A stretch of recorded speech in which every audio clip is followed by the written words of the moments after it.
espero que nadie se ofenda, pero hasta que no estás aquí dentro no sabes la grandeza de este equipo. Balcão da área, deu para Yaremchuk, cruzou o Gilberto, que confusão, vai ser o primeiro, tirou para dentro!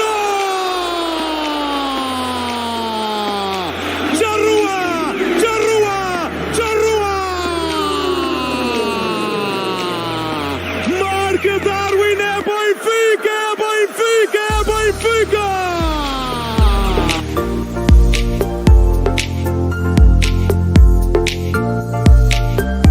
Ele vai atirar!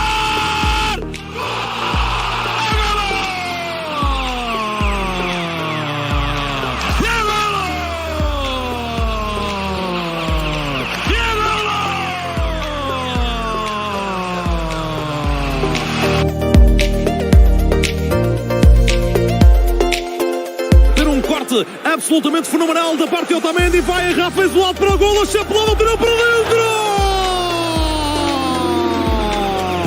Voltava o golo do Ribatejano, é Benfica, é Benfica, é Benfica!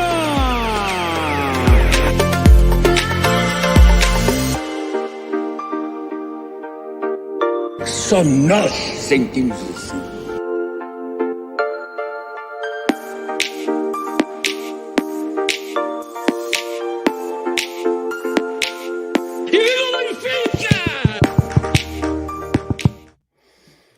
Good evening, welcome to episode 88. Oscar's looking for some good lighting. He's in the dark mode over there. Welcome. My bad. 88 crawling into the final is the topic for today. Today we got a few different things to cover here, but first you got myself, you got Bill, you got Oscar. Gentlemen, how are we? Hey boys, how you guys doing? Very good, very good. How you guys doing? Good. For got to win. That's what's important right now. Performances are an afterthought, but the wins are the important piece, right? Starting off here. For those of you who are in the chat, as always, feel free to leave us your comments, your thoughts on the topics that we touch on. Even if we're not on that topic, leave us your comment. We'll flag the comment and we will touch on it before the end. Para a malta que esteja a ouvir em português, estejam à vontade de deixar os vossos comentários no chat. Podem deixar o comentário em português. Nós percebemos e iremos abordar esse assunto ou esse comentário que deixar no chat. Starting off here, today would have been Eusebio's 80th birthday, a day to remember. And also on the negative side, today marks the date of the death of Miki Ferrer in Guimarães, 2004. So it's been, 18 years? 18 years since he passed away. Feels like yesterday. I know, it does feel like yesterday. And I actually wanted to start on that, which is, do you guys remember that game? Do you remember where you were? I remember it exactly to the detail, from the minute that I heard the news on the radio to everything. Oscar, I'll start with you. Do you remember that game and where you were? Yeah, it was against Guimarães, and I was at the Portuguese club, and I was in the bocce room or the sapo room. Yeah. And I remember it was Igor, Paul Tomas. They were all there playing sapo, and I came out and I said, I think Ferrer just died. Not in my head. It's not. It didn't. He didn't die. He just collapsed and he was okay. And you know how sometimes like you say the worst thing expecting the least worst. That's what I said. I went out there. I'm like, I think Ferrer just died. And then I came back in, and then the ambulances came on the field and all that. And then the next day he was dead. It was that night. Yes, it was that night. Yeah. Yeah. Bill, you remember? Yeah, I was sitting at home watching the game with my dad, sitting on the sofa, and kind of the same thing as Oscar. Like when he fell, you just kind of saw it happen and didn't really like think, though, like it was like the worst case scenario. You thought like maybe he got like hit with something, like a fan threw something on the field.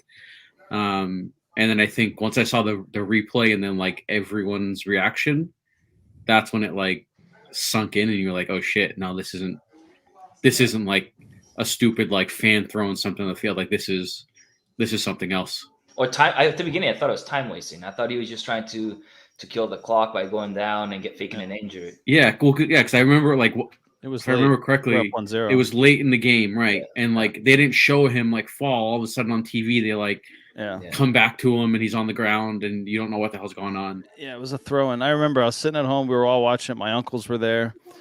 And I remember when it happened. And after the game, I was on my laptop or on my computer in my room, and I was listening to the radio, and they announced that he had passed away. And I remember I walked through the dining room, through the kitchen, and I just said, like, they said he died. And like I went straight into the porch, which was a covered porch. And I remember just sitting out there watching TV, and I was like completely like, I mean, that was the first time that I had, as a fan, ever experienced a moment like that. 2004, I was 17 years old. So it was definitely a situation that you're not used to living. So I think that was the first time I had ever watched, like, I can't remember, it probably was like Sport TV, but I think that might have been the first time I've ever watched for like straight after the game, like just left it and it was on. Like typically the game ends, I'll listen to like the post-match comments from the some of the players and the manager, and then kind of switch a channel. But that was on until like I can't remember how late. Like it was on forever. And then when they made the like official announcement, that's when I was like, all right, I need to. You're hooked at that point. I need to turn off. Yeah. All right. So I just wanted to make sure that we touched on that. Eusebio, happy birthday to Eusebio up in heaven. 80th birthday, and we can't forget Miki Fajed's passing 18 years ago. Also to remind people that next Tuesday at 4:00 Boston time, 9:00 in Lisbon, we will have Carlos Manuel on to chat a little bit about his career, his time at Benfica. So look out for that. Should be an interesting conversation. Today we're going to touch on Arouca 0, Benfica 2 in the league on Friday, a snooze fest. We'll touch on today's Benfica 1, Boavista 1 with the win in PKs 3-2. And we'll touch on what's to come. We'll touch quickly on Weigl being the captain, or one of the captains now. Florentino's back, or coming back to the team. How can that influence selections? And given current circumstances, what do you guys consider a good season? So we'll start with Arouca, and I don't want to spend too much time on this game because there's not really much to say. I have a couple of topics here that I'd like to just touch on quickly, but Benfica goes to Arouca, who I think they're bottom of the table or second to last or something like that. We start with Vlaco Dimos in goal. Grimaldo, Vertonghen, Otamendi, Lázaro, Rafa, Paulo Bernardo, Weigl, João Mário, Yaremchuk, and Darwin. On paper, looks like a 4-4-2. At times during the game, at least in the beginning, it was almost like a 4-3-3 with João Mário kind of playing out on the left, and then it was a 4-4-2 with João Mário on the left and Paulo Bernardo more in the middle. There was a couple different variations, but the game in itself wasn't that exciting. So, Oscar, I'll start with you. What were your thoughts on that game? And what are your thoughts on the fact that we finally got Yaremchuk in the starting lineup, right? The game before that, we pumped, an infinity amount of balls into the box and didn't get anything out of it. And then this game, we actually have a striker who's got height, who's physical, right? And you would think can challenge for the ball in the air. And we don't play any balls into the box. So it's like, is this the tactic? Is this just the players not able to execute on the game plan? Like, what the hell's going on? Man, I think this team got so used to playing the three back with the Grimaldo and the Diogo Gonçalves or Gilberto playing the wing backs and having them cross the ball, that those guys that are wingers are so used to being coming in so much that they it's almost like they have to adapt again to go into the corner or to cross the ball, and because those guys are playing a defensive role now, not more of an attacking role. And I think it's them, because this Arouca game, like this Arouca team is horrible. They play with a B team, and we created 4 chances throughout the whole game. Like I legit wrote them down. Like I'm like, I can't believe that we went like 40 minutes at a time without creating a chance against this Arouca B team, right? And we had our strikers that we had Darwin, we had Yaremchuk, we had Rafa, who is a player that creates chances, and we weren't creating nothing, absolutely nothing. So it brings me back to like where I've always said like I don't know where Verissimo was thinking now. Like I don't know. Like Jesus fixed it because at the beginning we had the same issue when we played the 4-4-2 or 4-3-3. We had the same issue, not creating chances. And then he figured out that the team that we had was not good for that system, and he changed it around, put the 3 backs, had the wing backs crossing the ball because they're more offensive than defense. And it worked out. It worked out when it came to creating chances. They don't, and obviously, like against big teams, maybe a 4-4-2 is a better result because we're more compact in the back. But against small teams like Arouca, an attacking team is what it's called for. Like, and I think Verissimo needs time to adapt and to figure that out because it was a sad watch, very sad watch against Arouca.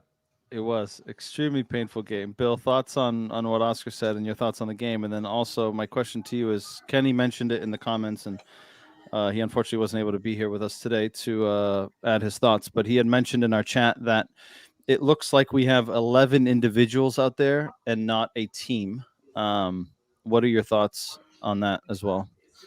Yeah, no, I agree with what Oscar was saying. Like we saw it with JJ at the beginning where they just couldn't figure out how to create and create good opportunities to score. In this game, it was just another one of those where we couldn't figure it out, and we saw more of that today. But formation wise, I think Verissimo was set on this kind of 4-back, and then the midfield 3 and the front 3 kind of adapt to when we have the ball and when we don't have the ball.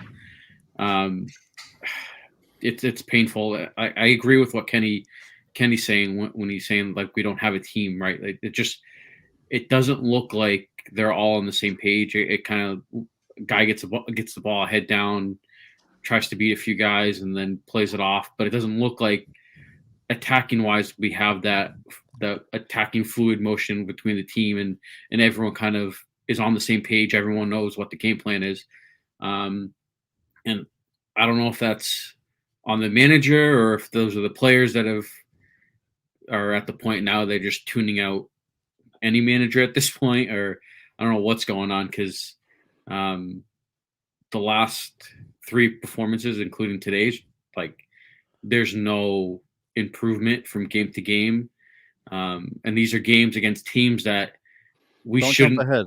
That's a topic that I'm going to touch on in the next game. So I'm going to stop you there before you ruin it. I wanted to touch on a comment here from Francisco Reis, who commented on our post today, and it was after the game today, but I think it's fitting in the context of this conversation, which is como é que é possível mudar-se de treinador e a equipa continuar a brindar-nos com tão paupérrimas exibições? Eles continuam a abusar do individualismo, a darem a bola demasiadas vezes aos adversários, a demorarem tanto tempo a chegar à área adversária, permitindo que quando lá chegam já os outros se recuperassem de algumas ações mais avançadas. Continuam com os habituais salamalecs para chutar a baliza adversária. E que dizer do golo sofrido na sequência daquele estúpido penalti em que o Morata devia pura e simplesmente tirar a bola dali. And then I want to skip to the end here, which is quase continua a aparecer um grupo de rapazes que se juntou para uma futebolada antes de uma almoçarada. Enfim, saudações benfiquistas. So, para já um abraço ao Francisco Reis. But I think that last section there, I think is telling of what we're currently facing, which is it essentially looks like a bunch of guys who, hey, you guys want to go kick the ball around? Let's go kick the ball around. And there's no dynamic, there's no strategy. It's basically just each one for themselves, and hopefully it figures it out. But on the other side of that, I think it's also telling that I think we've all gone through a point in our times where, you know, Barcelona, for example, was at their peak, right? And I'm sure most of us said any coach can win with this team, right? Any coach can do it, right? And I think this is also telling that shows you that, you know, it's not as easy as you just put a bunch of professionals on a soccer field and they're going to figure it out on your own. I think we're naive to that situation. But Oscar, what do you think of this context of like, it just seems like just a bunch of guys that got together and are kicking the ball around? I mean, they've shown, these bunch of guys already shown they can play. They've had glimpses of games where like, oh shit, this team can play. All right. But if you had to, I'm going to stop you there. If you had to think right off the cuff, if you had to give me 3 games that you can remember that Benfica played well, right? Apart from the Braga game, can you think of any others? Like off the Barcelona, maybe at home? Yeah, the Barcelona at home, it was a game I gave a Yep. lot of compliments to Jesus at that time. It was a perfectly planned game, perfectly executed. We took advantage of our chances, and we played as a team defensively and attacked as a team. So that game to me was a perfect game against the perfect opponent, right? I remember even the same group of guys. Like even the Champions League against Dinamo Kiev. Dinamo Kiev. Yep. At home. We created tremendous amount of chances. Like all we needed to do was score goals because we created those chances, both home and away. Like we dominated those games. And this reminds me, like I told you guys in the chat, like Benfica, I don't mind. I don't get mad at Benfica if they can't score a goal as long as they. Oh shit! The light just came on.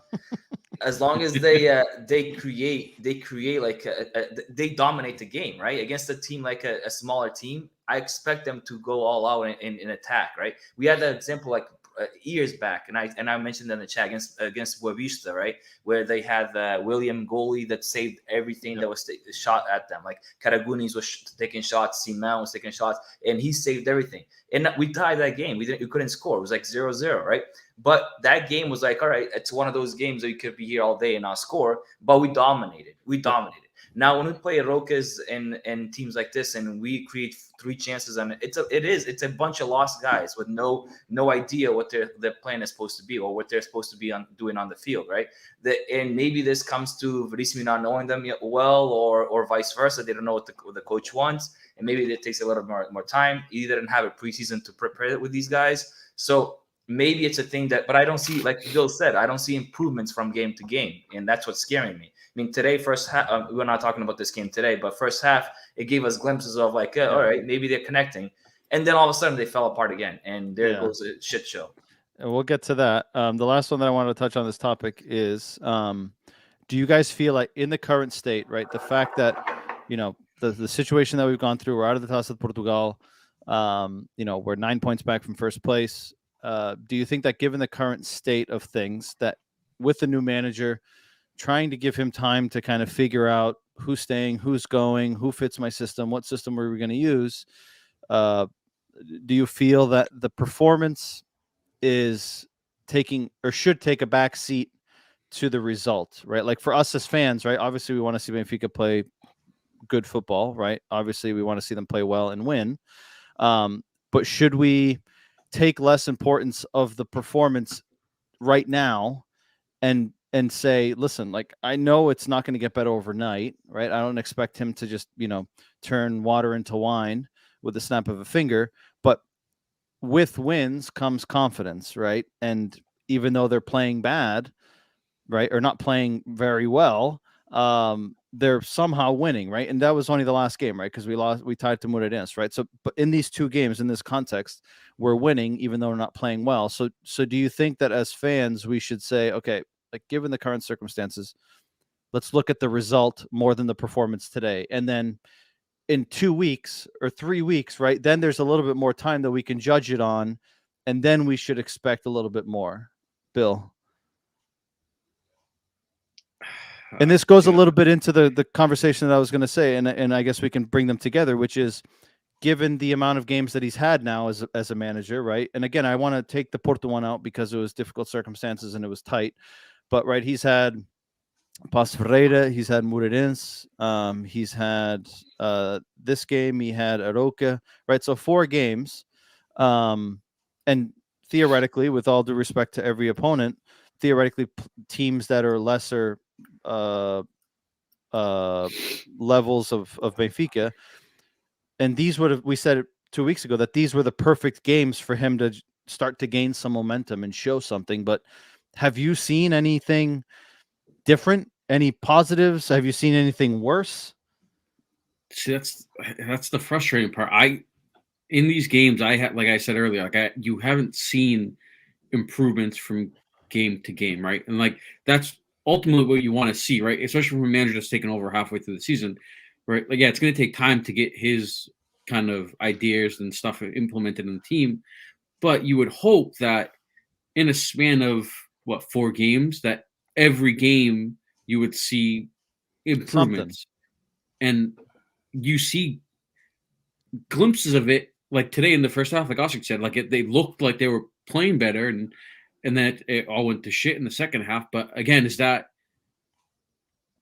the manager or is it the players? Because like it's frustrating when you have the same players that you had at the beginning of the season, and you have those games like Oscar mentioned, the game against Dinamo, both games against Dinamo, the game against Barca, like the Braga game, like they've put in good performances, so the players are capable.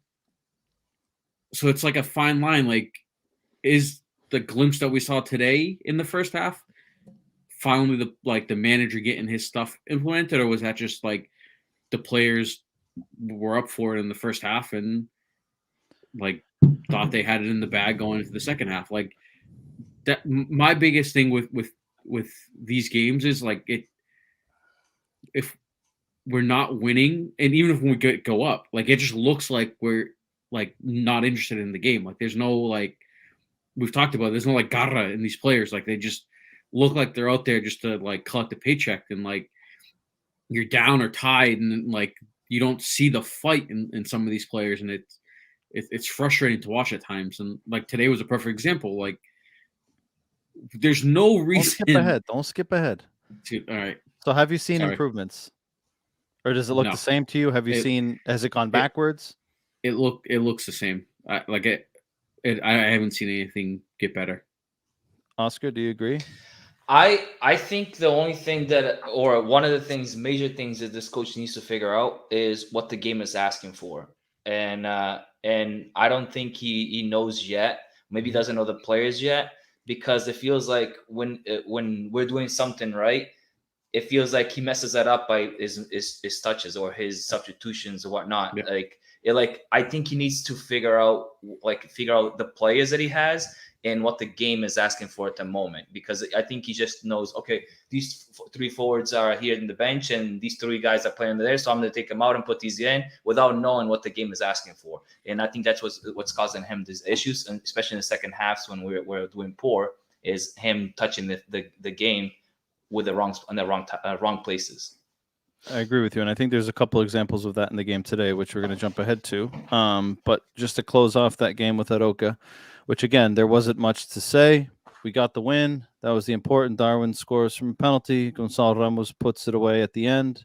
Again, another game that we've talked about it before. Benfica doesn't have that killer instinct, right? They missed the PK. Don't forget that. They did, right? So we went the whole game, right? And I just kept having flashbacks to the game against Turil, right? We're keeping them in the game. We're keeping them in the game. They're going to get one chance. They're going to score. And they had their chance, and they didn't score it, right? The penalty. But again, we lacked that killer instinct today. We saw it again, and we'll get to it. So if you had to pick a standout player of that game in Arouca, who would you pick, or would you pick no one? Oscar? I mean, I think the only chances we created was through Darwin. So I think that's who I give it to. I mean, I know Rafa had a few chances, but he was quiet most of the game. Only had that chance where the goalie saved it to the wide. Yeah, but I think Darwin was the guy that was pressing, that was running, that was creating anything that we had going. It was Darwin. I agree. Bill, what do you think? Yeah, I agree. I think any kind of opportunities that we created were coming from that left side. And he got the PK. And exactly. Like I think that he created it. He created it. He had the first 3 shots of the game. Yep. So, and that doesn't say much. So, yeah, I agree. I think Darwin, for me, just in terms of the sheer effort, goal point has Otamendi at 7.1. Gave him the star. Darwin had a 6.3. João Mario had a 6.5. Darwin got that goal, like you said, in the PK, and Grimaldo got the assist on the free kick to Gonçalo Ramos, who came on in the second half. He had a 5.4. So that one's behind us. Hopefully you didn't fall asleep while watching it. We'll pass ahead to today's game. So we got the final 4. Benfica against Boavista in Leiria with the chance to get to the final of the Taça da Liga. We pulled it off by the skin of our teeth, 1-1 in regulation and 3-2 in penalties. Benfica starts with, let me see here, We had Odysseus in goal. We had, where the hell is it? Oh, Odysseus, Grimaldo, Vertonghen, Morato, and Lazaro. Otamendi and Darwin were not available because they were away with the national team. Everton, Diogo, Paulo Bernardo, Weigl, João Mario, and Yaremchuk. Essentially, like we had talked about in our chat, for me, it looked like a 4-5-1, and Kenny had mentioned that as well, 4-5-1 without the ball. And then with the ball, it was kind of a 4-3-3, or you can look at it as a 4-1, 2-3. But Weigl was basically sitting in that number 6 hole by himself, controlling the midfield, being that first line of construction. When we played it wide, Paulo Bernardo dropped in to help. João Mario stayed higher up the pitch in most scenarios. And then when the ball was coming out with Morato and Vertonghen, Weigl was normally the main guy to pick the ball up in deep spaces. A first half that for me I wasn't upset by. I thought we had, as we grew into the game in the second half of the first half, or the end of the first half, Benfica was moving the ball well. We had that chance that they created with a couple one-touch passes that Yaremchuk should have scored, and he didn't. But I thought that the dynamic looked a little bit better. And then the second half, right, the goal was early. I think it was in the first 7 minutes or something, right? So I think as soon as they scored, Benfica just completely, any air they had in their balloon was completely deflated, right? And then, if we're being honest, if there had to have been a winner in regulation, I think we can all agree that Boavista should have been the winner. Mm-hmm. Bill, I'll start with you. What were your thoughts on this game? And what were your thoughts on the midfield three, the way it was positioned in a diamond? So this game perfectly sums up the season, right? The first half where you see the potential in the team, and there's glimpses of, okay, they might be figuring this shit out, and then the second half, the fucking wheels fall off the bus, and the team looks like shit. I also think the second half there were a few tactical changes that I kind of question, and we can get into that a little later, of some of the moves that Verissimo made, and like Oscar mentioned, he's making moves that seem to be at the wrong time and the wrong type of move in the situation of the game. As for the midfield three, especially in the first half, it looked good, and it I think we mentioned on our group chat, it looked like it freed up Weigl a little bit to have that two other supporting midfielders there. He didn't have, the two of them, João Mario and Weigl, didn't have to cover as much space. When there's a third guy there, it kind of breaks it up a little bit, and I think it helps, especially Weigl, because I think he's tasked with doing a lot more defensively than João Mario is. I think it kind of frees him up a little bit, and it looked good in the first half, and I don't know if it was tired legs or something in the second half, but it just after that goal, like you said, it just fell apart. I just think it's mostly confidence. And here on the graphic we have up on the screen, right at halftime, Benfica had 3 shots, 2 on target, one of them being a goal, and the second one was Yaremchuk's shot that the goalie saved. In that first half, Boavista had 10 shots, 3 of them on target, and I think the 3 that were on target were deflections or were right at Odysseus from a distance, so nothing challenging or nothing that he had to do anything crazy. But if we fast forward here to full time, Boavista had finished with 19 shots and 7 on target, right? And in that second half, I can think of at least 3, right? The header that he jumped up and saves, the one that the guy went to cross and he shot it near post, he saved, right? So he made some big saves in regulation to keep us in that game and not let Boavista go ahead. But Oscar, thoughts on that game, and kind of the difference that we saw between the first half and the second half, and do you think it's sheer confidence, right? Because again, we thought that the team looked better in the first half, right, and then they concede that goal early in the second half, and it's it completely shattered the team. They looked so disjointed after that. But When I say we looked better, meaning we passed the ball better Correct. in the Yeah. first half. It's still not what we want, but better. we created one chance. Correct. The goal wasn't a chance we created. The goal Correct. was It a was a mistake by mistake. them. Correct. Right. So the chance we created was the Yaremchuk to hit straight at the goalie. Correct. That's what they passed between under the legs and all Correct. that. Yep. That was the only chance in the first half that we created. So even though we're passing the ball better, we're not creating chances. Correct. So don't get me wrong saying, oh, No, I agree. This 100% agree with you. This Benfica looks so amazing. No, No. we were still not creating shit. And second half was like it was like a jet from that keeping possession to a straight downfall on performance. It was horrible. So, and I had a question for you guys. Have you guys seen potential on Paulo Bernardo in that midfield? Dude, he's one of those guys that I constantly watch every single game to see, right? And like he has spurts of like he had one today where he had the ball and he had his back to the Boavista goal at midfield, and in a moment where the team was in transition and he turned, and I thought it was a terrible turn, but he somehow got through. But if he loses that ball, they're literally running guns blazing at us. But I agree with you, Oscar. I think it's one of those things where he's got that Seychelles aura over his head, and we're so fixated on it that if he makes a fucking 3-yard pass, it's like, holy shit, Paulo Bernardo, he's the future. He's got to play every game. Yeah. And I'm assuming that you're hinting to this, but I'm completely on board with you, Oscar, that I haven't, and granted, the people that he may be taking their spot haven't been performing well either, so why not give him a chance? But I haven't seen anything from him that stands out that says he absolutely has to be a starter. I don't know if, Bill, you agree with that. No, I agree. I think when we talked about him earlier in the season, we were seeing him come in little kind of cameo roles toward the end of games, and like you would see little bits of things because you don't get to see 60, 70 minutes of it.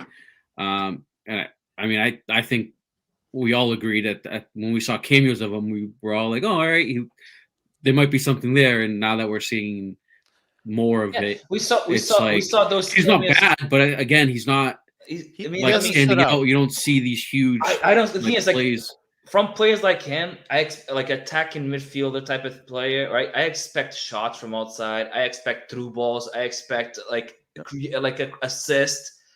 That's what I expect from a guy like him, right? And he does that on the B team. I know, but he doesn't do it on Correct. It's a different level. Against the Boavista, that's 10 guys down due to international duty and whatever. It's basically like a B team. In Arouca is a B team. So like, so what are we missing? Is it our B team better than our A team, that he can play with the B team better than he can play with the A team? Like, what am I missing? Because I haven't seen. I didn't watch much of the B team to see how he played there, but I'm trying to watch. I'm like, all right, what are the people see in him that I'm not seeing? And today I watched very carefully. I'm like, what the fuck do I see in this guy?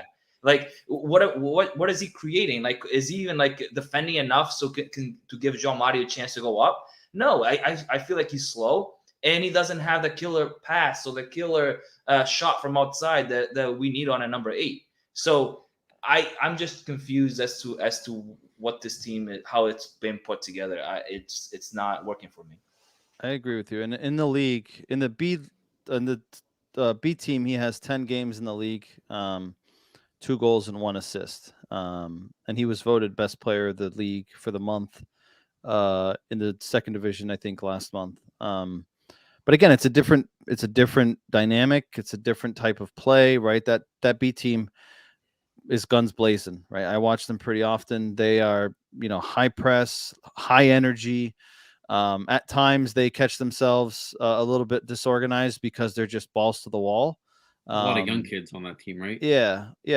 But again, I think there's a couple guys there that stand out. But I agree with you, Oscar. I think that if he didn't have the aura of Seychelles over his head, I think people would look at him and be like, what does he bring to the table? But I think because he's a youth product, that we're fixated to give him that opportunity. And I think he deserves it, right? If we're going to pay someone $15 million and we're going to give them an opportunity, then why shouldn't we give someone like him an opportunity? I don't disagree with that, but I agree with the sentiment of, has he done anything? And again, it's only been a short sample, right?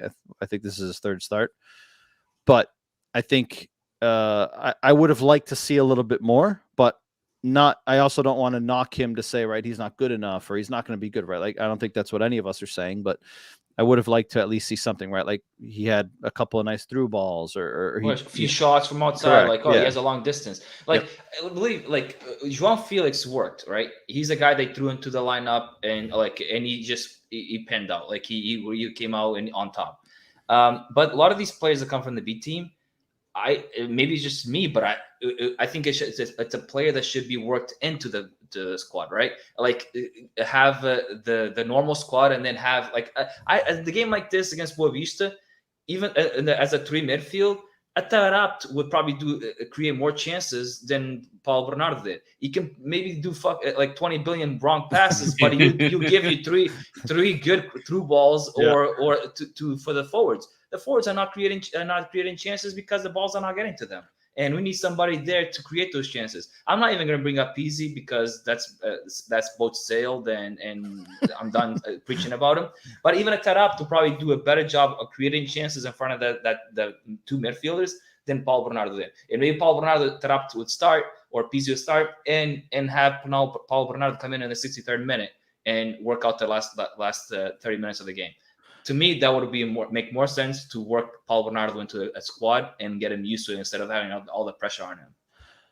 I don't disagree, and I'm going to be completely honest with you here, that in the second half, when after that first kind of phase of Boavista where they were kind of all over us, and Benfica started to settle a little bit more into the game in the second half, I must admit that I was sitting watching the game, and in my head, I could hear myself having a conversation with you and saying, I think right now would be a good moment that Pizzi could come into this game.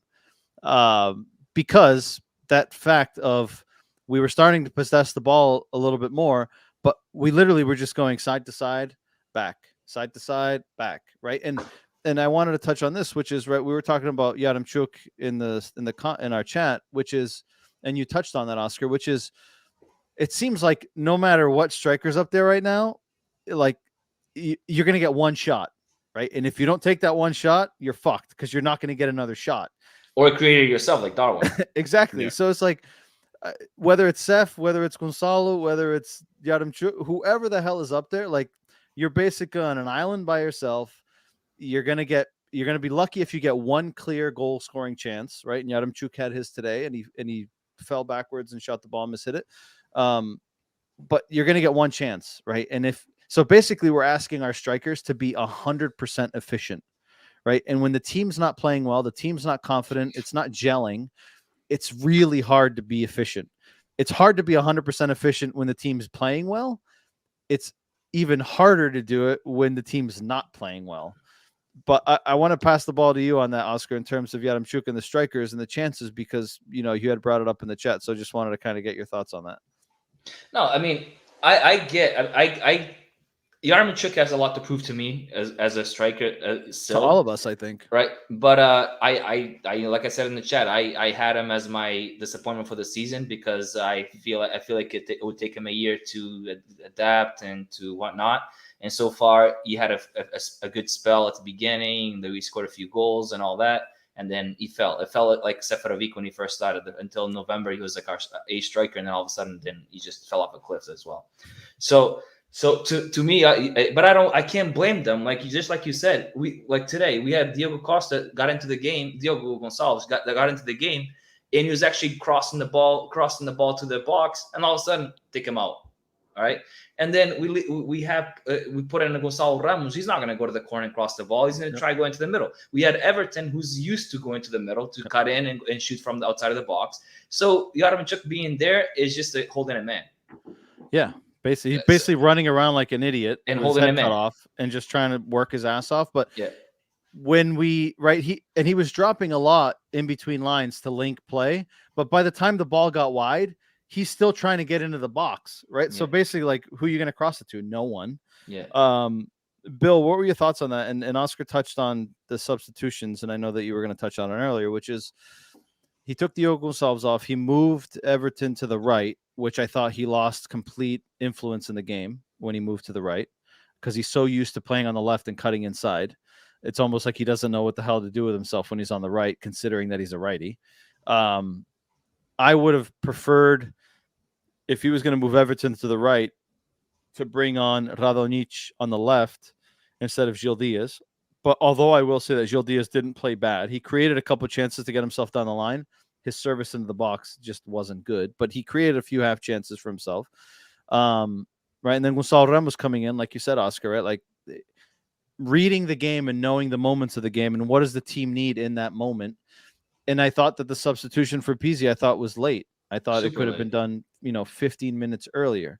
But he takes out the striker. And that was another thing. Like he takes out the striker he puts in a guy that will get the ball, that will get the ball to the box, but takes out the guy that's in the box. Oh, but I think they were, and they hinted to it on Sport TV, which is it may have been a tactical substitution for penalties. Wait, so Yaramchuk can't take a PK? That's what I was thinking. He's a striker, so why wouldn't you have a striker? If you're thinking about PKs and you're bringing Pizzi on, why are you going to take a striker out? Correct. Like, yeah, that confuses a striker typically is one of the people that's going to take a PK. Yeah, I was really confused by that substitution. But Bill, what are your thoughts on that? Yeah, I mean the one I didn't like was Paulo Bernardo coming off, right? And him coming off and not replacing him with another, like a Tarap, someone else in the midfield, because I felt like at that time we were losing the midfield battle, and we needed, if we were going to kind of bring someone else on, it should have been someone else in the midfield and not Gonçalo Ramos, which is a striker, or Gil Diaz, who's a left back or left winger. I don't think that sub at that time was, or at least that midfielder coming off was the right move, because I think we were struggling to control the game at that point. They had just scored. And I think we needed having the third person in the midfield, I think helped, and then losing them, I think that's just, we lost control of the midfield and we lost control of the game at that point. The Pizzi one again. I mean, there was a few subs today that just kind of left your head scratching and wondering like what the fuck he was thinking. Yeah, I don't know. And let me remind me of how many times this happens where a player's on the bench the whole game, comes in on the last second of the last minute of the game to take PKs. And then almost scored. And I know. And it happens. No. He almost scored before PKs. But I'm talking about PK. Somebody puts a play in on purpose just for PKs. It didn't happen in UK on the Euro League with they put Rashford and Sancho in to put England in the Euros. To take PKs, and then they both miss. Yeah. It's just a player that's cold on the bench the whole time. You just put him in. Leave him Yaram. He's a striker guy. If he's only for PKs, let the guy stay for PKs. He's warm. He's ready for you can shoot the ball, right? But man, I just don't get it. I don't get the thought process. Yeah. Well, if you're bringing Pizzi on for PKs, which I think we all assume that's what the reason why, especially in the 88th minute. Why take off a striker who is more than likely typically strikers are one of the ones that step up to take PKs. Take off a defender. You could have taken off a center back and moved Maite back just for those last few minutes. Yeah, but it's risky, right? Because then what if you concede in those last minutes? Then they're like, "What the fuck were you thinking?" Right? You have to get to penalties before you can win in penalties, right? So, yeah, but then you think about take out a mate or somebody, or Gil Diaz, even though they just came in. Yeah, I would agree with the Gil Diaz one. Yeah, I would agree with that one because. Right, there's no overtime, right? So put your best guys for the PKs on the field. So I don't disagree with that. I wanted to get you guys' thoughts on. I felt like our offense was mostly down Grimaldo's side. Lazaro for me was another disappointment today, right? The guy's got lots of pace, but I just feel like offensively he doesn't give us anything. And in the second half, I can't remember what the heck that guy's name was. It was Kenji Gore. Dude, he was torching Lazaro every time he got the ball down that line. And again, I think it touches on Verismo, right? Reading the game. And when he took Diogo off, I thought he was going to take Lazaro off. And instead, he took Diogo off, moved Everton to that side. And I feel like defensively, we potentially got weaker there. But I wanted to touch on Lazaro, which is, have you guys I know that we've touched on him a couple times and said, he looked good or, he didn't do so well. I guess, is the verdict out on Lazaro? Do you think he's a potential player? Do you think that, we should cut ties with him and let him go back since he's on loan? Oscar? I'm not a fan of his. I'm not a fan of his. I'll take the Gilberto and Diogo Gonçalves over him. He just doesn't. He's the type of player you could tell that he's there on a temporary note. Like you could tell, like I'm not here trying to prove a point. I'm here just to play a few minutes and get the fuck out of here. He's not there. Yeah, that's the feeling I get when I see him playing. So I'd rather just let him go. Bill, do you agree? And then I also wanted to touch on Maite came on in the 83rd minute, and I don't know what the hell got into him, but he looked a completely different player than what we've seen. Is that the Mike that we were supposed to get back in? I have no idea. In August, like you finally showed up. I don't know. He was working his ass off. He was taking players on. He flicked the ball over one guy at midfield. He was carrying the team forward. At one point, I was like, "Is that Maite? Like, what the hell is going on?" So, thoughts on Lazaro and thoughts on what you saw today from Maite. I mean, I know it was only 7 minutes, but shit, if we can get that Maite, maybe that's the guy that we were supposed to buy, and he just hasn't shown up. Yeah, I mean, for Lazaro, I think there's been like glimpses of him and like his pace and like his explosive like first few steps and getting by guys, but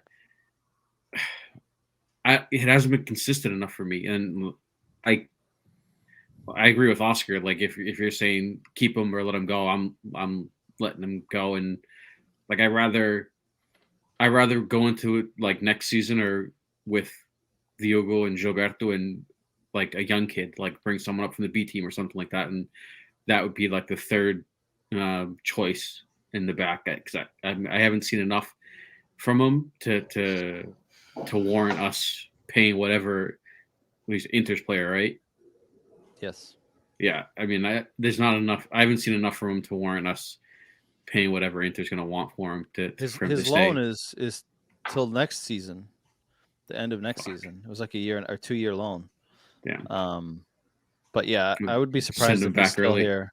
But Cristiano says in the comments he's part of the João Mario deal, right? It was one of those like he's not going to be part of it, but you need to include him type deal. So who knows what the stipulations are off that agreement? Yeah, he probably needs to play him in order to get more value for him, and Inter can probably get rid of him for a higher price. Yeah, or he, who knows if we even have a loan termination clause in there. I would hope that Benfica wouldn't be stupid enough to not do that, but time will tell.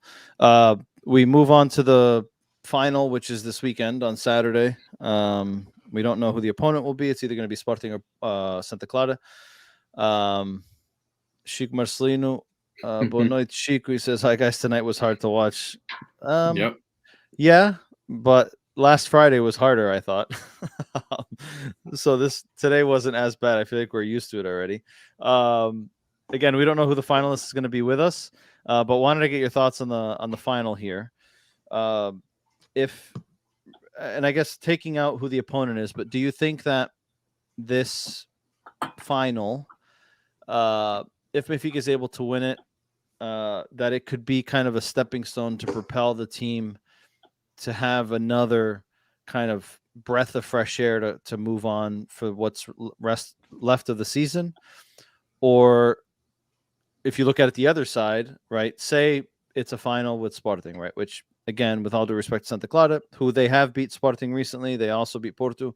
So anything's possible. But let's just say Benfica Sporting in this final. Benfica wins. Do you think that it could give the team that boost that they desperately need? And on the other side of it, if Benfica loses again to a rival in a final, do you think it is the absolute checkmate for this team for the rest of the season? Bill, I'll start with you. Yes. All the above? I think, I mean, yeah, if we're assuming it's going to be Sporting, because, I mean, it probably should be, but that's the good thing about footy, and anything can happen. But we're looking at it where it's more than likely going to be Sporting. And I think if we go into that final against Sporting and are able to beat Sporting in the final. Yes, it's, as everyone likes to say, Taça de Canecas or whatever. Like it's not what we wanted at the beginning of the season, but I think given the circumstances, I think it's something you can hang your hat on, and especially beating a rival in a final would be even sweeter. And then on the reverse side, like if we were to go into that final and lose against Sporting, I think it would just put a nail in the coffin for the season. And that how bad the teams look these last few games, I think it might get even worse if we were to lose to Sporting again in a final. Like I just think it might get even worse at that point. Oscar, do you agree? And I'm going to ask you this: in the event that, and I hope it's not the case, but in the event that, regardless of who the opponent is in the final, that Benfica comes out as the defeated, do you think that Nelson Verissimo survives that? I think Verissimo will be here until mostly the end of the season, right? I think if he has a horrible ending of the season, I think it's right away after the season is over, they say, they announce probably a new coach to start the whole preseason with the team and all that. But I think he's not going to go anywhere. I think it's more right now. It's like, hey, let's hope for the best and let's finish the season. You know what I'm afraid of? This team doesn't give me any confidence, right? It's like one of those back when we had like the Javi Garcias and Enzo's. We went to a game, like we played against Juventus, or I don't think Javi Garcia was there, but we played against Enzo and all those guys, and we played against the Juventus, and I went to the game confident, right?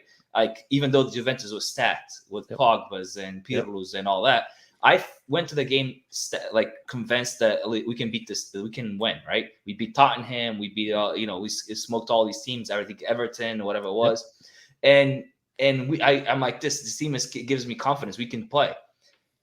In this team reminds me of back in 1999 or 2000, whatever it was, when we had a phenomenal game like against an Europa League, and then right after the phenomenal game that we had, and I forget the team we played, that it was like in Greece or even Germany maybe. We went to play Celta de Vigo and we lost 7-0, right? That's a confidence I have with because going to that round to the Celta de Vigo game, I remember I was watching my dad and we are like, maybe it was Panathinaikos or somebody. I think we even got Sabri out of that team. Paok, yeah. So we played a phenomenal game. We were like, oh shit, Benfica's back, and then we showed up the next game and lost 7-0 to Celta de Vigo. That's the confidence I have with this team, which is scary. So I think if we lose to Sporting one more time, which is another a rival, it is the end of the season for Benfica. I don't see us coming back and winning the Campeonato, and we're out of everything else. In the Champions League, that's what I'm afraid of. Very scared of that. Champions League is going to be ugly if things don't improve very quickly. Sheik Marcelino says the only confidence we can have is that you'll still struggle against any sort of team that's organized, right? And I think we saw that again today, right? Like they played with a back line of 5. They made it difficult to break them down, and we already lack creativity for whatever the hell the reason is, and we were just not able. We would get there and we'd pass it back side to side. But Oscar, you touched on the Champions League, right? And the reason I asked is the Champions League is not till the end of February. I think February 28th is the first game. If we are to not win this final, regardless of who the opponent is, whether it's Sporting, whether it's Santa Clara, right? The team now looks at it like, all right, we're 9 points back from first place, right? Like, is the confidence there from a league perspective, right? So now your real only confidence is the Champions League, right? But is the team now going to have the confidence in the manager to deliver, right? If we're not able to deliver against the Santa Claras or the Sportings or the Aroucas of the world, how confident is this team going to be to perform against the Ajaxes of this world, right? Like, how confident is this team going to go into it, right? So is it worth taking the chance and riding out the wave until the end, right? Because again, there's a lot of money at stake in this Champions League, and it's not like we're going up against a Man City, right? It's not like we're going against a Real Madrid, right? Like yes, with all due respect, Ajax is one of the best footballing teams on the planet today, right? They play good ball, and we saw that against Sporting.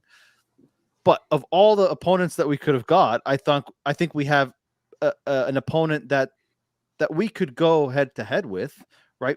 But I just feel like we're potentially throwing the towel in before we should, when we have a really good opportunity in front of us to do something that we haven't done in a really long time. Bill, thoughts?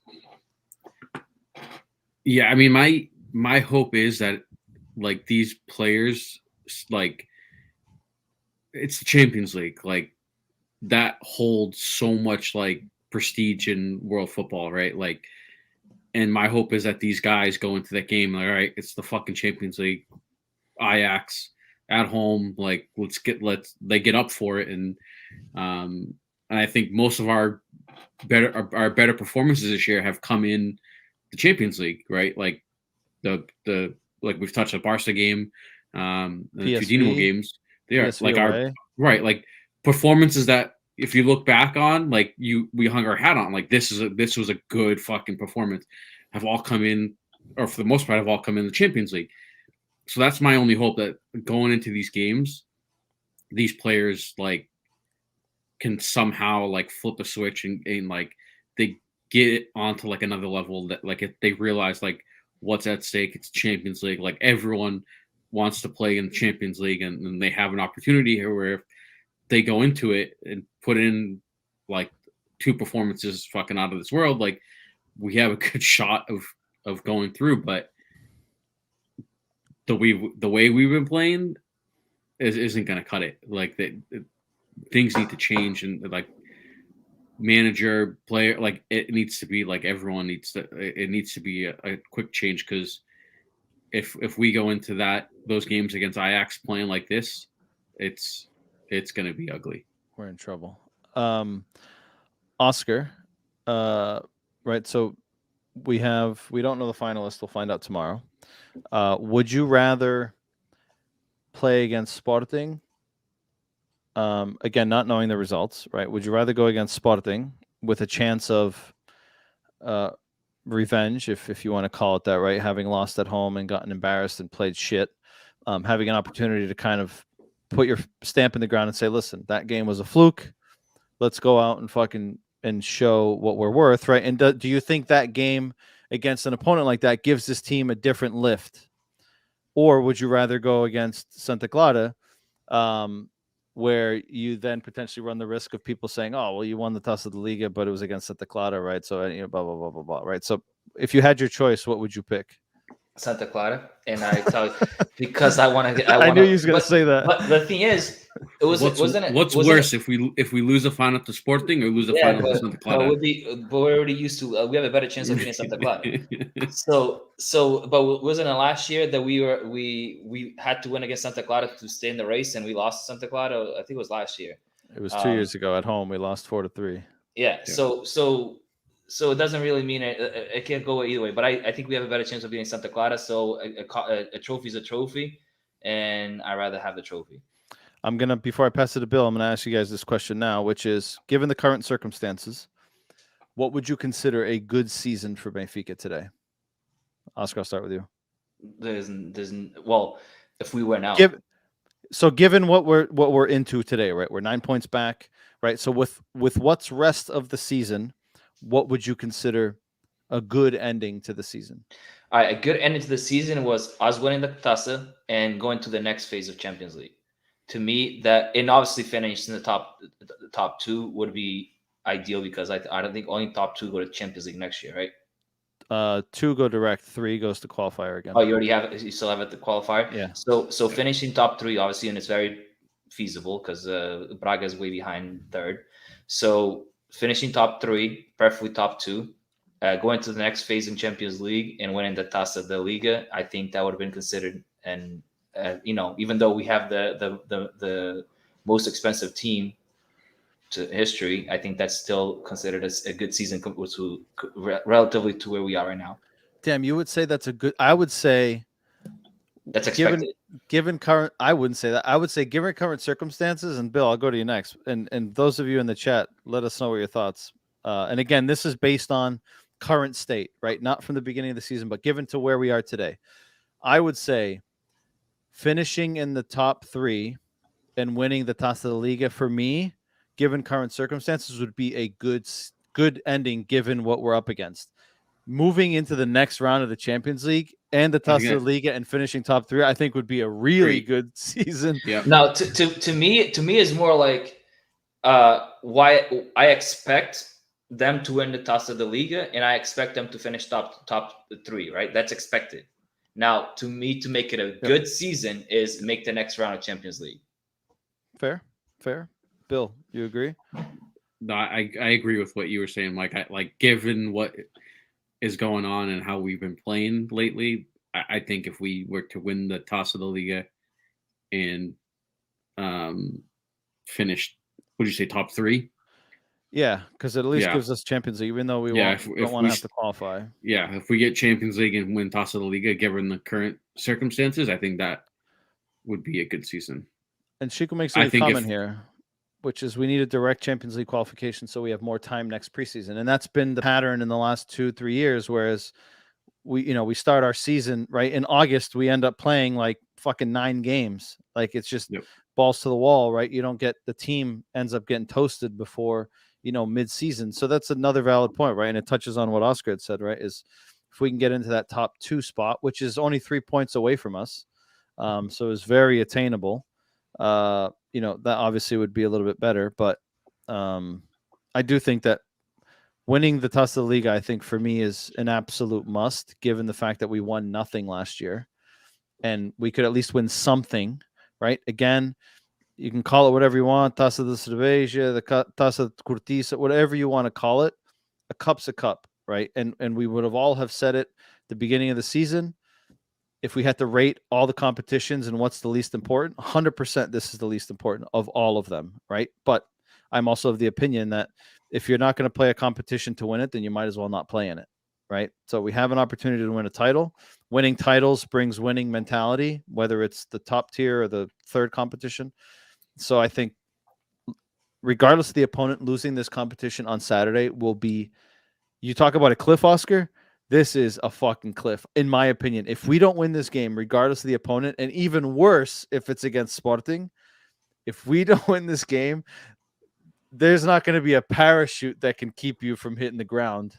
But we already hit the ground this season. Yeah, we're not too far from it. Listen, I don't think we've hit rock bottom yet. We're not far. We're not far, but I think if we lose this final, regardless of the opponent, but even more so if it's against Sporting, I think at that point we'll hit rock bottom. Not just because mentality-wise the team will be completely shattered, but the fan base. I mean, you guys saw it today in the second half. The fans were whistling and booing the team, right? If we lose a final, dude, the fans are going to go nuts. And it's the environment around the team is not going to get any better. So it concerns me a little bit of what's to come. Joaninha says finishing top 2, winning the Taça and Champions League next round. So touches on what Oscar was saying. Sheik says the least important competition is probably the Super Taça. True. But I don't know. Would you guys say that? I'd rather win the Super Taça than I would. I mean, the Super Taça is like the Community Shield, right? It's a preseason. Yeah, cup. but it's a one game thing. When the Taça de Liga, you have to actually qualify for. You have to play a bunch of knockout phases. So it's I think more. It's harder to win the Taça de Liga than it is Taça de Oliveira. I agree, so, and the Taça de Oliveira, the Super Taça is right. That's the first official game of the season, right? So new players, right? So different dynamics. It's like a preseason type of game. Yeah. Joaninha says we already hit rock bottom last year. You just said it. We won nada. That's true. But I still don't think we hit rock bottom. I think hopefully we don't get there. But I think if we don't win this weekend, I think you guys are really going to see rock bottom. But hopefully we don't see that. To close out this game, who was your MVP, Bill? I think it's pretty obvious for most, but thoughts? Yeah, I got to give it to Vlaco. I think he kept us in it. And that, I mean, he didn't make a single save in PKs, right? They were all missed. He saved one. He made an awesome save on the second one. Yeah, the Did second he? one. Okay. Yeah. The second one, I think he saved it to his right. I think in the saves he made in regulation, I think, were But yeah, enough we must. for man of the match. We can't forget the terrible penalties from Jeez. Boavista. What the So hell? what would you say, Mike, if we had lost to what we said today? Is that rock bottom? I think it would have been losing either one of these two games. I think the team would have spiraled significantly, and especially like if we had lost this game, given the performance we put in that second half, it would have been an absolute. I mean, you go on social media today, and like people are fucking losing their minds, and we made it to the final, right? Again, I think we limped in. If there was a winner that should have happened in 90 minutes, it shouldn't have been us. But that's football, right? I mean, we went to penalties, and we were more efficient than they were.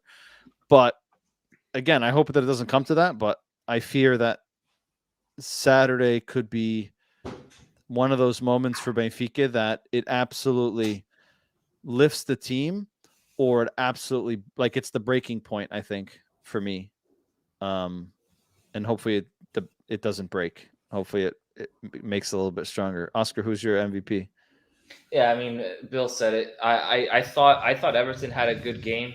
The goal he scored, he was pressing high in the first half. He was getting involved, and then but Vlaco saved us. I think Vlaco is the reason why we're still in this competition.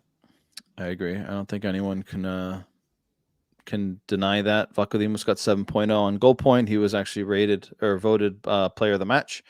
So thankfully to him and his saves and a couple of Boavista misses, we move on to Saturday's final, and then we will see what the outcome is there. We just have two more topics quickly that I want to touch on here before we wrap up. One being Florentino's back in the team, or is going to be back. They're going to recall him or have recalled him from loan. Oscar, how do you think he can have an influence in the team? Do you think it's more just, if he's not playing outside, let's bring him home and see if we can get him some minutes here? What do you think this move means? I was a fan of what it was in a but he was growing on me when he was a Benfica and he was actually playing. He started a bunch of games with Lage, and he was growing on me. There's a few games I'm like, damn, Florentino has to start, right? And then he showed a little laziness, and I don't know if it's motivational, if it's whatever it is, but we know that he can ball, right? So, and we all know that Weigl and João Mario need a break. And if we have players like playing like Mate did today when he came in and stepping up and playing well, and Florentino coming back and playing that role, the number 8 role very well, they might be influential to the team, especially down the road if we're still in the Champions League and whatnot.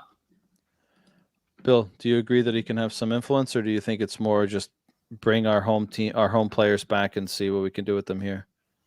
Yeah, I think it's probably a mix of that, right? Like I think the plan is gonna be to kind of go back to the youth and kind of giving them their opportunities. And I think this was probably like the first step of it, right? Bringing him back. Was he not playing much? He was playing. I mean, I don't watch. He was like a tougher, right? Tougher, yeah. I don't watch any of their games, but from what I had seen, he was playing regularly. But I don't know if recently he stopped playing. I can look it up while you're talking, but yeah, I just know if he stopped playing. But I think it's a mix of that, right? Get him back, get him home, and give him his opportunities in the midfield. And like Oscar said, he did show glimpses when Lage brought him up, and for a short period of time there, he was an easy pick in the starting 11, and then he kind of fell off a bit. But yeah, I think if he can come back and find any kind of glimpse of that form, that I think it will be beneficial to us just going into the rest of the season, because we've all said it, João Mario and Weigl are probably two of the guys that have the most minutes on those legs, and eventually they're going to need some time to rest and get some games off, because or else we're going to burn them out. I mean, looking at his games here, we have he started off the season 90 minutes for the he went on a good stretch, and then recently, in the last 5, 6, 7 games, he's been sub that wasn't used, half of them 20 minutes here, 15 minutes there, 16 minutes here. So seems like he's lost some sort of, he was only in the starting 11 6 times, and most of those were at the beginning of the season here. So, it's an interesting one. I personally think that he can add value, like Oscar said. I think that he could be a player that could play either behind or alongside Weigl. He's a player that will run. He'll occupy space. He'll get in a challenge, and then he can kind of distribute the ball and let Weigl do what he needs to do. Chico Marcelino says Tino's better than Maite in the number 6 position, but to be honest, I don't believe he can add much to this Benfica squad. I also don't disagree with that either. But then again, right, like if we see the Maite that we saw today, right, but then is Maite a 6, right? Is he more of an 8? Right. So those are the question marks that we still haven't been able to answer, because the Maite that we've seen has been, a turtle moving around in our midfield. And when I say moving, I use that term loosely because he wasn't moving very much in the performances that he's had recently. So it'll be interesting to see what they do with Tino, and if it's one of those, let's bring him back and he doesn't play, or if they're going to try to move him somewhere else on a loan, or if he's actually going to be influential. Last one here, quick one. Weigl was made one of the captains of the team.